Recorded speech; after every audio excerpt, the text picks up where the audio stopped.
La maggior parte dei Rom che vivono nei campi in Italia, che sono immigrati, vengono da zone della Jugoslavia dove vivevano in case e in città e dove avevano dei lavori.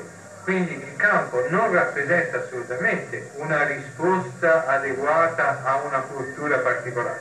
Il campo è una nostra violenza sui Rom.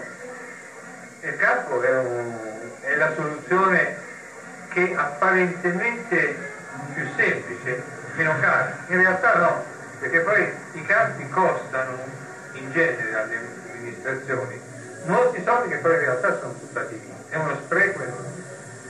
Una persona ha usato il termine buco nero a proposito dei campi perché succhiano soldi che invece di andare ai Rom vanno da tutte altre parti, spesso associazioni che ci mangiano, amministrazioni, vari enti di ogni genere che ci mangiano, i Rom non li vedono questi soldi, però sono una soluzione facile per cui si infilano tutti dentro e poi non ci si pensa più.